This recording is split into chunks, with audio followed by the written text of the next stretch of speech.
हा कार्यक्रम Joy smile मिनिस्ट्रीच्या भागीदारांमुळे आणि मित्रपरिवारांमुळे शक्य झाला आहे।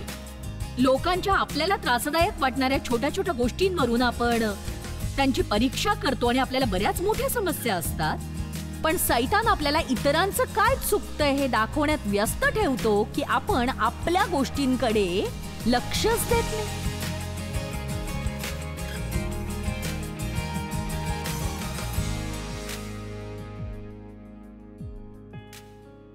मन ही एक युद्धभूमी आहे समजून घेऊनच आपण सुरुवात करायला हवी। आपल्या हृदयाचं परिश्रमपूर्वक संरक्षण करावं, कारण त्यातूनच आयुष्याचा प्रवाह वाहतो। गाडी चालवत असताना तुम्ही काय विचार करता यावर लक्ष ठेवा। तुम्हाला लगेच लक्षात येईल की तुम्ही कुणाबद्दल तरी काही वाईट गोष्टींचा किंवा तुम्हाला कुणी कसा त्रास दिला याचाच विचार करत असता। तुम्ही तीच गोष्ट पकडून ठेवून सतत त्याचाच विचार करून त्याच्यावर ध्यानधारणा करू नका। नक्कीच तुम्ही नाही म्हणा। ही शिकण्यासारखी चांगली गोष्ट आहे की नाही ज्यामुळे माझा फायदा होईल अशाच गोष्टींवर मी विचार करणार आहे, त्रास होईल किंवा ज्याचा राग येईल असा विचार नाही करणार मी। तर बोलूया सगळ्यात पहिलं म्हणजे सैतानाच्या आक्रमणाचे 7 मार्ग। आणि मला वाटतं मी हे सांगेन सगळे। सैतानाच्या आक्रमणाचे 7 मार्ग। सैतानाला वाटतं आपण लोकांचे दोष शोधावेत, कारण जर आपण आपलं लक्ष किंवा त्याने आपलं लक्ष इतरांच्या दोषांवर केंद्रित केलं तर आपल्याला आपल्यातले दोष दिसतच नाहीत मग। आणि इतरांच्या बाबतीत आपण काहीच करू शकत नाही। जर आपण देवासोबत काम केलं तर आपल्या बाबतीत नक्कीच काही करू शकतो।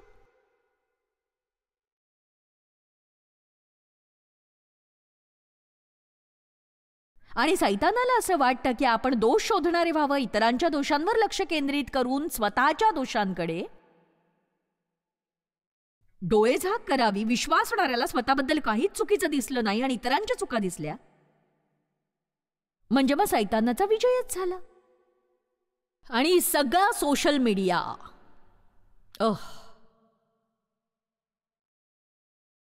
कृपा करून कधी सोशल मीडियावर जाऊन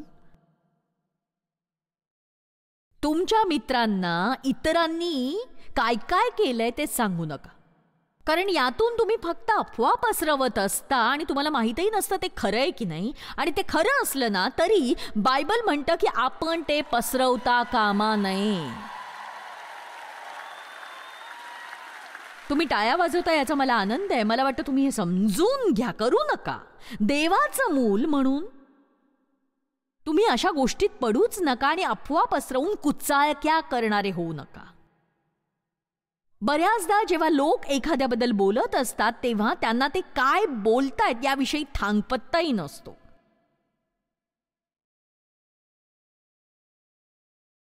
आपण ज्या दिवसांमध्ये जगतोय त्यात आपल्याला फक्त एकच आशा आहे।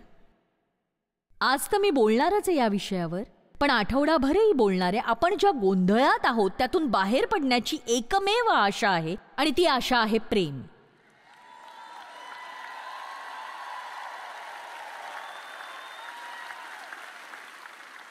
बायबल मधला मुख्य संदेश हाच आहे की देवाची तुमच्यावर प्रीती आहे। त्याची इच्छा आहे की तुम्हीही इतरांवर प्रीती करावी, स्वतःवर सुद्धा करावी, कारण प्रीती हाच या आयुष्याचा मुख्य भाग आहे। आणि जर आपण तसं केलं तर आपण नियमशास्त्राची आणि प्रेषितांची पूर्तता करू। तर जेव्हा तुम्ही लोकांवर प्रीती करता पण त्यांची परीक्षा करत नाही, तुम्ही त्यांच्याबद्दल कुचाळक्या करत नाही, त्यांची गुपितं इतरांना सांगत नाही, कारण प्रीती हे सगळं करण्यापासून आपल्याला थांबवते। आणि म्हणून जेव्हा अशा गोष्टी आपण करतो तेव्हा आपण प्रीतीच्या मार्गावर चालत नसतो।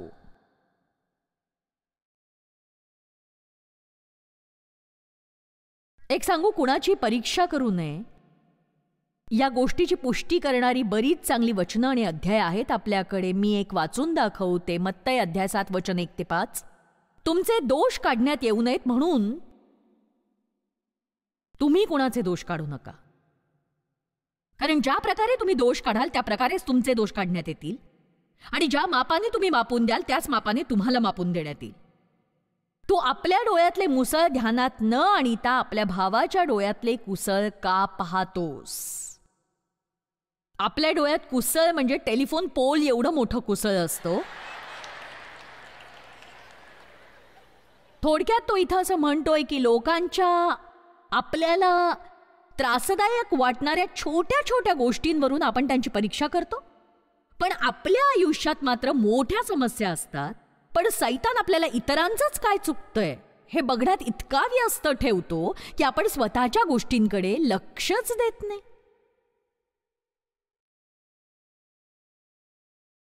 रोमकरास 2:1 म्हणतं, दोष लावणारा तू कोणीही असलास तरी स्वतः तुला सबब नाही, कारण ज्यात तू दुसऱ्याला दोष लावतोस त्यात तू स्वतःला दोषी ठरवत असतोस. नाही.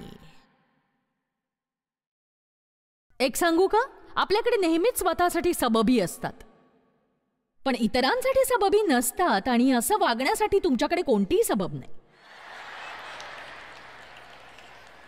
बघा, आपण इतरांकडे बहिरगोल भिंगातून बघतो आणि स्वतःकडे गुलाबी चष्म्यातनं बघत असतो. पुन्हा मत्तय 7 कडे वळूया. तू आपल्या डोळ्यातले मुसळ ध्यानात न आणता आपल्या भावाच्या डोळ्यातले कुसळ का पाहतोस? अथवा तुझ्या डोळ्यातले कुसळ मला काढू दे असे तू आपल्या भावाला कसे म्हणशील? पहा, तुझ्या डोळ्यात तर मुसळ आहे.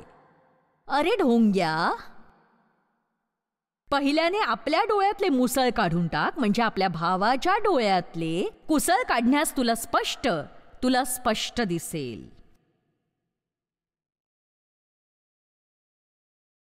राग आणि अक्षमाशीलता या 2 गोष्टींशी ते निगडीत आहे. सध्या जगातल्या अनेक समस्यांपैकी पहिल्या क्रमांकाची समस्या आहे द्वेष. द्वेष, दुफळी हे सगळं चर्चमध्ये आहे, संप्रदायात आहे, हे जगभरात आहे, पण त्याबद्दल आपण बोलतही नाही. निदान स्वतःबद्दल तरी बोलूया ना. मला सांगा, आज इथे आलेले किती लोक अगदी प्रामाणिकपणे असं सांगतील की असं कोणीही नाही किंवा एकही व्यक्ती नाही जिच्यावर मी आत्ता संतापलेलो नाहीये किंवा मी चिडलेले नाहीये? सांगा, तुम्ही तर शांतच झालात. बघा, रोज रात्री झोपायला जाताना आपल्याला म्हणता आलं पाहिजे, देवा तुझे आभार, मी आज कुणावरही संतापलो नाही. बघा, तुम्ही शांत आहात. शांत ही गंभीर गोष्ट आहे. एक सांगू, कारण इफिसकरास 4 मध्ये स्पष्ट सांगितलंय की तुम्ही रागात असताना सूर्य मावळू नये. सैतानाला पाय रोवायला भक्कम जागा कधीही देऊ नका. जेव्हा आपण संतापलेले असतो तेव्हा आपण सैतानासाठी दरवाजा उघडत असतो.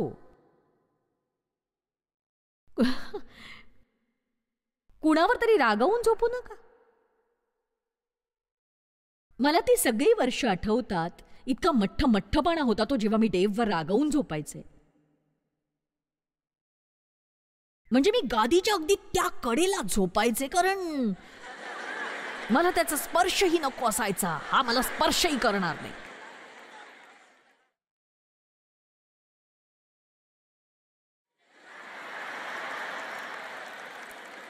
आणि मग तो सगळं पांघरून घेऊन झोपून जायचा आणि मी म्हणायचे, मी त्याच्याकडे पांघरून मागणार नाहीये.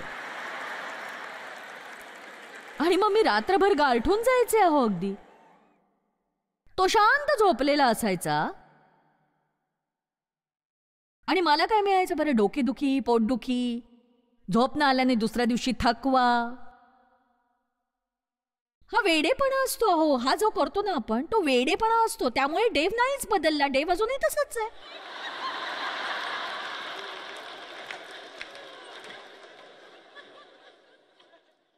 आता फक्त मी बदलले, कारण आता या गोष्टींनी मला त्रास होत नाही.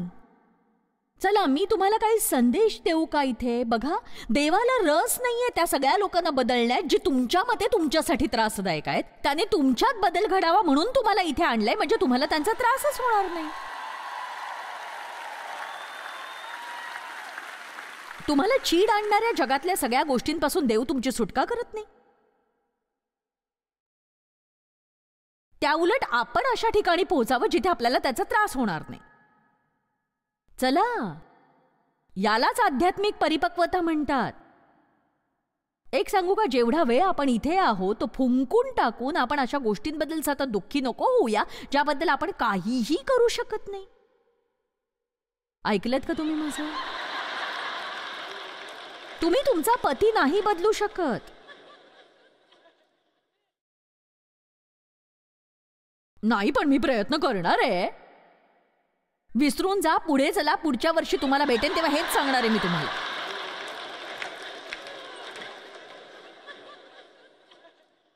मला आठवते माझी मुलं लहान होती ना तेव्हा मी, जर तुम्हाला माझ्या घरात राहायचं असेल तो, किती जण मुलांशी असं बोलले, जर तुम्हाला माझ्या घरात राहायचं असेल तर माझ्या घरात.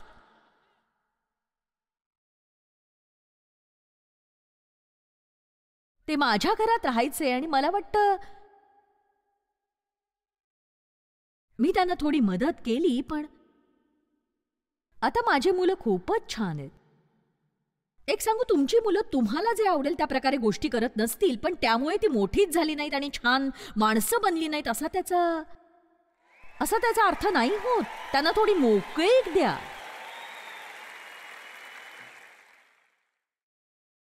कुणावर रागावला आहात तुम्ही सांगा मला? त्यांनी काहीही केलं असलं तरी तुम्ही असं करणं समर्थनीय नाहीये. मला माफ करा, पण हे बायबल आहे. त्यांनी काही केलं असेल, तुम्ही त्यांना क्षमा न करणं हे समर्थनीय नाहीये. चला, इतक्या लवकर माझ्यावर असे चिडू नका हो. कारण त्यांच्या माध्यमातून सैतान सुरुवात करत असतो आणि सैतानाला परत पाठवण्याचा एकमेव मार्ग म्हणजे मुलांना क्षमा करणं, त्यांच्यासाठी प्रार्थना करणं. लोकांचं परीक्षण करण्याबद्दल एकमेव मार्ग, एकमेव गोष्ट जी तुम्ही खरोखर करावी ती म्हणजे जेव्हा तुम्हाला कुणाचा दोष दिसेल त्यांच्यासाठी प्रार्थना करा, त्यांची परीक्षा नका करू. किती जणांना वाटतं तुम्ही अशा गोष्टींविषयी प्रार्थना करण्यात अधिक ऊर्जा दिलीत तर गोष्टी सुधारतील. सैतानाचा तुम्हाला फसवण्याचा दुसरा मार्ग, त्याला वाटतं आपण गर्व बाळगावा आणि विचार करावा. बघा, पुन्हा विचार करा. आपल्याला सगळंच माहिती आहे, आपल्याला इतरांपेक्षा जास्त कळतं. चला, तुमच्यापैकी किती महिलांचे पती कधीच चुकत नाहीत? मी काहीच बोलू शकत नाही कारण माझा नवरा इथेच बसलाय.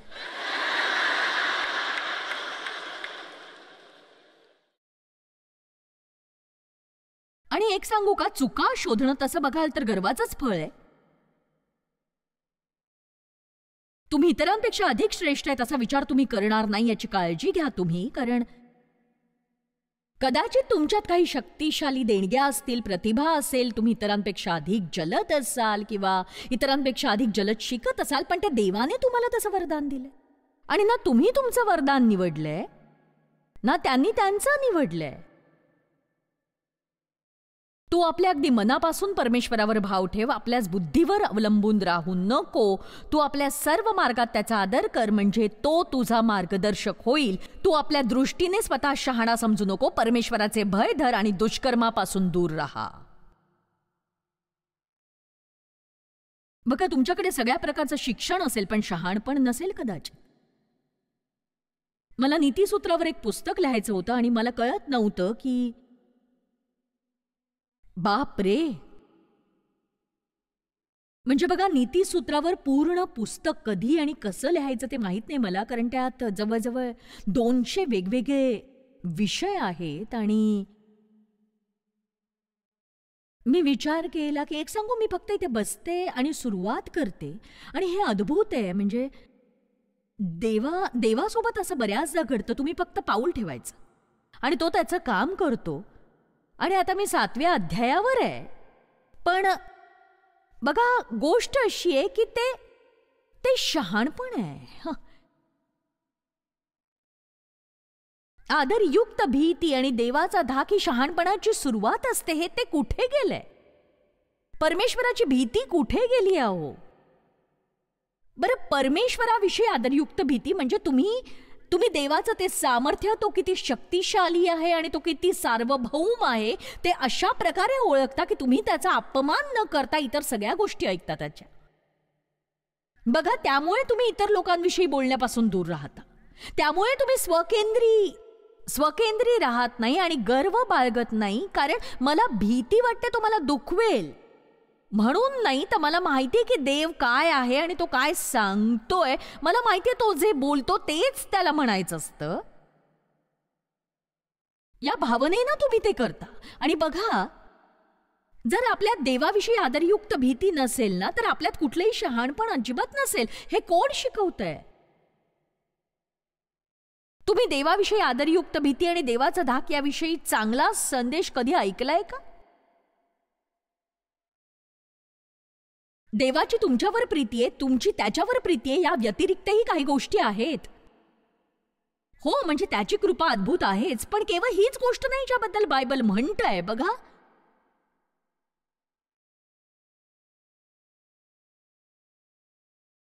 आपला देव ही सगळं पोटात घेणारी आग आहे. तो दयाळू आहे, पण तो श्रद्धा आणि ज्ञानासाठी निश्चितच पात्र आहे. जे म्हणजे मी ते असं सांगू शकेन की माझ्या फंदात पडू नका. तुम्हाला मी हे या पद्धतीनं मांडलेलं आवडणार नाही, कारण आपल्या सगळ्यांना असाच विचार करायला हवा असतो की देव साखर आहे, देव खूप छान आहे, खूप मस्त आहे, आणि तो आपला दुष्टपणा आणि दुष्कृत्य आणि पाप आणि ढोंगीपणा सगळं दीर्घकाळ सहन करतो. फक्त आपल्यावरच्या प्रेमापोटीच तो आपल्याकडे बघतो, आपल्याला दुखावण्यासाठीच नाही, तर आपण तसेच राहू नये अशी त्याची इच्छा असते. म्हणून एक सांगू, मी तुम्हाला संपूर्ण सत्य सांगते. मी जेव्हा या पुलपीठावर उभी असते, संदेश देत असते, तेव्हा जर मी माझ्या पतीवर रागावले असेल ना, तर मग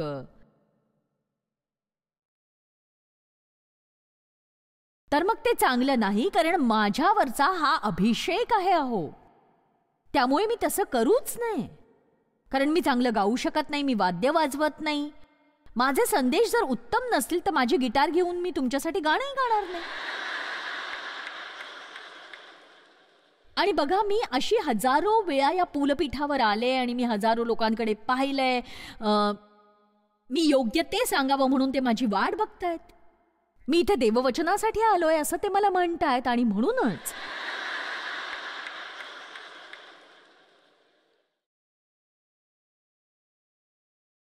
मी इथे रागावून आणि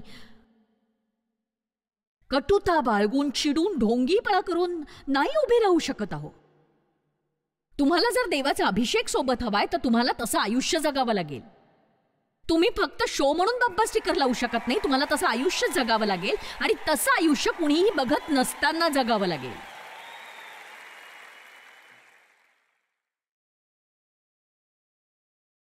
कारण देवाला दिसत असतं सगळं काही. आणि नीतिसूत्रात सुद्धा हे स्पष्टपणे सांगितलंय, स्वतःच्याच नजरेत शहाणे बनू नका. मी हे सतत देवाला सांगत असते की मी हे तुझ्याशिवाय करूच शकत नाही, मी तुझ्याशिवाय कोणीच नाही, मला जे यश मिळालंय ते तुझ्यामुळेच मिळालंय. कारण बघा, जर देवाने तुम्हाला मदत केली नाही तर तुम्ही संपून जाल. आणि याची आठवण करून द्या सतत स्वतःला. पौल अतिशय बुद्धिमान होता. म्हणजे बघा, पौलाच्या काळात जेवढ्या पदव्या होत्या त्या सगळ्या त्याच्याकडे होत्या.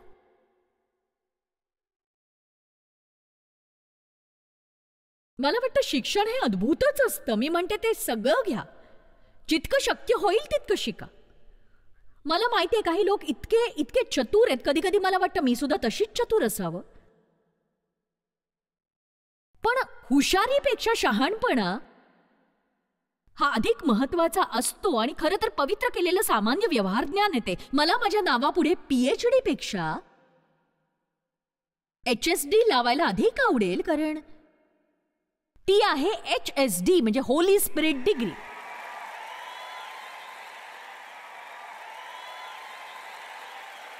म्हणजे PhD चांगलीच आहे, मला तशी संधी मिळाली नाही, मी ते करणाऱ्या लोकांविषयी कृतज्ञ आहे. पण तरी बरेच लोक त्यांना वाटतं तितके चतुर नसतात,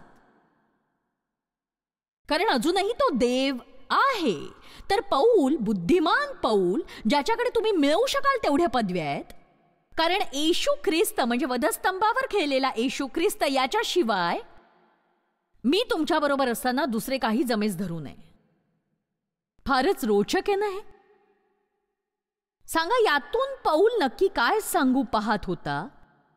इतक्या सगळ्या गोष्टी माझ्याकडे असल्या तरी येशू शिवाय माझं काय भलं होणार आहे?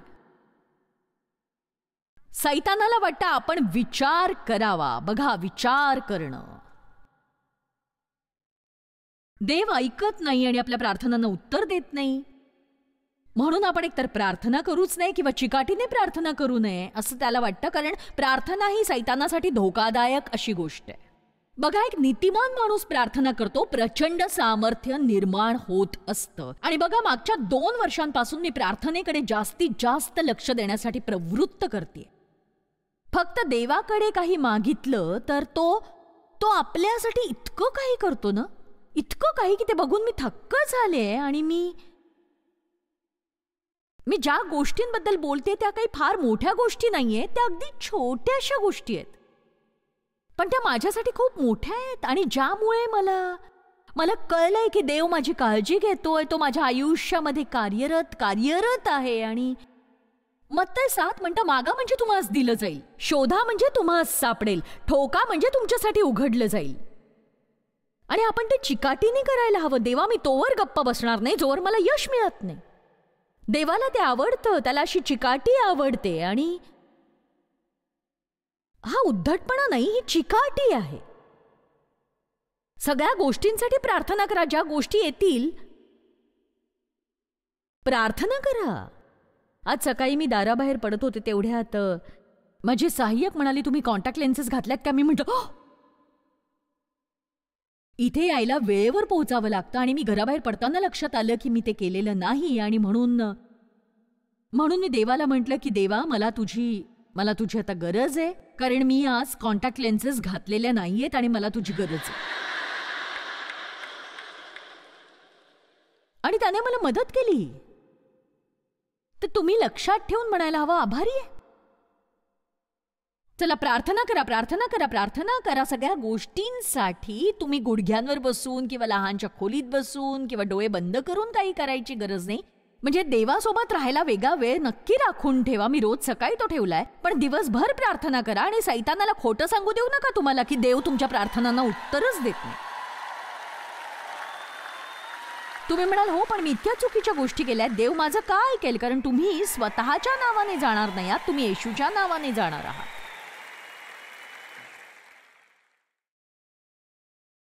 आणि विस्तारित बायबल सांगतं, जेव्हा तुम्ही येशूच्या नावाने जाता तेव्हा तुम्ही येशू जे काही आहे ते देवासमोर प्रस्तुत करता.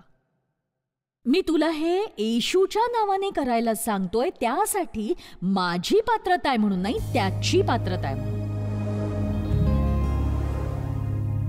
मी तुम्हाला यासाठी उत्तेजन देतेय की आपल्या आयुष्यात शत्रूच्या फसवणुकीबद्दल सतर्क राहायला हवं. रोज आपल्याला मार्ग दाखवण्यासाठी देवाकडे प्रार्थना करा आणि असत्य आपल्यासमोर उघड करायला सांगा.